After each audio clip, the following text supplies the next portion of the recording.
जय श्री कृष्णा। गीता जी का 9वां अध्याय राज विद्या राजगुह योग। श्री भगवान बोले, तू दोष दृष्टि रहित भगत के लिए इस परम गोपनीय विज्ञान सहित ज्ञान को पुनः भली भांति कहूँगा, जिसको जानकर तू दुख रूप संसार से मुक्त हो जाएगा। यह विज्ञान सहित ज्ञान सब विद्याओं का राजा, सब रहस्यों का राजा, अति पवित्र, अति उत्तम, प्रत्यक्ष फल वाला, धर्म युक्त साधन करने में बड़ा सुगम और अविनाशी है। हे अर्जुन, इस उपयुक्त धर्म में श्रद्धा रहित पुरुष मुझको न प्राप्त होकर मृत्यु रूप संसार चक्र में भ्रमण करते रहते हैं। मुझ निराकार परमात्मा से यह सब जगत जल से बर्फ के सदृश परिपूर्ण है और सब भूत मेरे अंतर्गत संकल्प के आधार स्थित हैं, किंतु वास्तव में मैं उनमें स्थित नहीं हूँ। वे सब भूत मुझ में स्थित नहीं है, किंतु मेरी ईश्वरीय योग शक्ति को देख कि भूतों का धारण पोषण करने वाला और भूतों को उत्पन्न करने वाला भी मेरा आत्मा वास्तव में भूतों में स्थित नहीं है। जैसे आकाश से उत्पन्न सर्वत्र विचरने वाला महान वायु सदा आकाश में स्थित है, वैसे ही मेरे संकल्प द्वारा उत्पन्न होने से संपूर्ण भूत मुझ में स्थित है, ऐसा जान।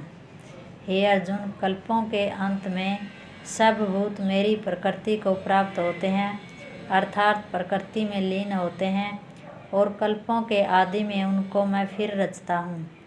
अपनी प्रकृति को अंगीकार करके स्वभाव के बल से परतंत्र हुए इस संपूर्ण भूत समुदाय को बार बार उनके कर्मों के अनुसार रचता हूँ। हे अर्जुन, उन कर्मों में आसक्ति रहित और उदासीन के सदृश स्थित मुझ परमात्मा को वे कर्म नहीं बांधते। हे अर्जुन, मुझ अधिष्ठाता के सकाश से प्रकृति चरचरा सहित सर्व जगत को रचती है, और इस हेतु से ही यह संसार चक्कर घूम रहा है। मेरे परम भाव को न जानने वाले मूढ़ लोग मनुष्य का शरीर धारण करने वाले मुझ संपूर्ण भूतों के महान ईश्वर को तुच्छ समझते हैं, अर्थात अपनी योग माया से संसार के उद्धार के लिए मनुष्य रूप में विचरते हुए मुझ परमेश्वर को साधारण मनुष्य मानते हैं। वे व्यर्थ आशा, व्यर्थ कर्म और व्यर्थ ज्ञान वाले विक्षिप्त चित्त अज्ञानी जन राक्षसी, आसुरी और मोहिनी प्रकृति को ही धारण किए रहते हैं। परंतु हे कुंती पुत्र, दैवी प्रकृति के आश्रित महात्मा जन मुझको सब भूतों का सनातन कारण और नाश रहित अक्षर स्वरूप जानकर अनन्य मन से युक्त होकर निरंतर भजते हैं।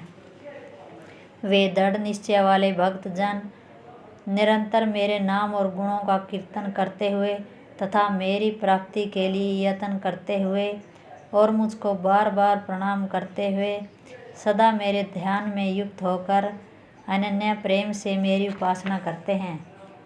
दूसरे ज्ञान योगी मुझ निर्गुण निराकार ब्रह्म का ज्ञान यज्ञ के द्वारा अभिन्न भाव से पूजन करते हुए मेरी उपासना करते हैं, और दूसरे मनुष्य बहुत प्रकार से स्थित मुझ विराट स्वरूप परमेश्वर की पृथक भाव से उपासना करते हैं।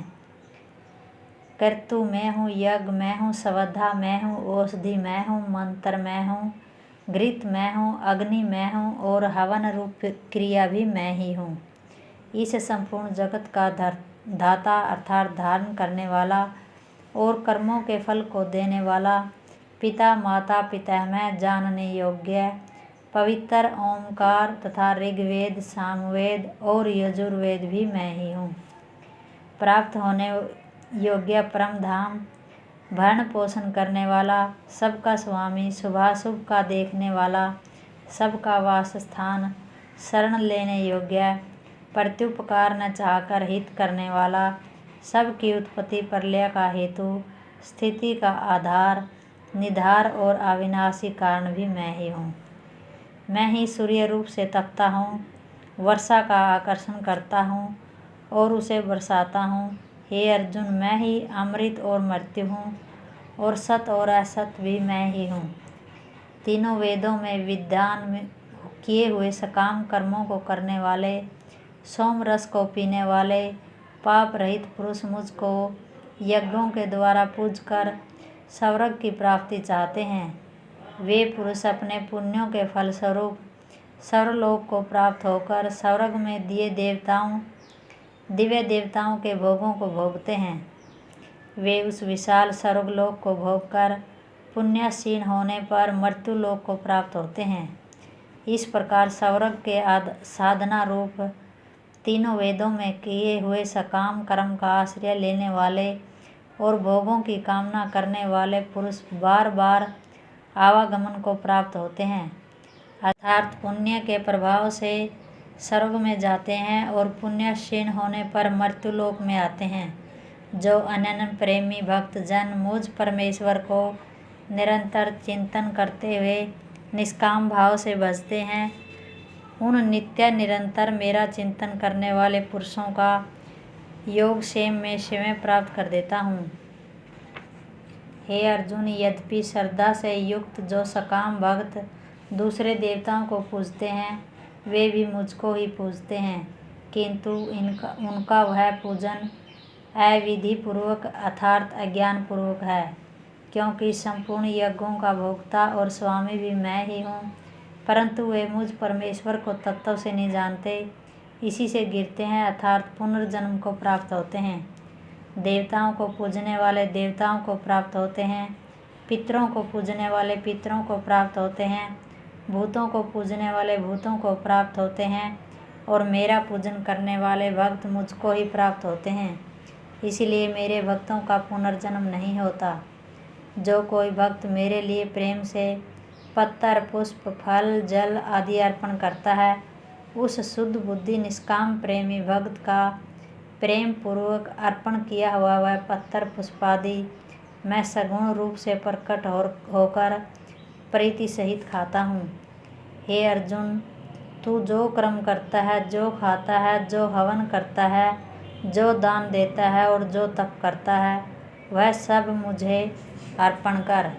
इस प्रकार जिसमें समस्त कर्म मुझ भगवान के अर्पण होते हैं, ऐसे संन्यास योग से युक्त चित्त वाला तू शुभाशुभ फल स्वरूप कर्म बंधन से मुक्त हो जाएगा और उनसे मुक्त होकर मुझको ही प्राप्त होगा। मैं सब भूतों में समभाव से व्यापक हूँ, न कोई मेरा अप्रिय है और न ही प्रिय है, परंतु जो भक्त मुझको प्रेम से भजते हैं वे मुझ में हैं और मैं भी उनमें प्रत्यक्ष प्रकट हूँ।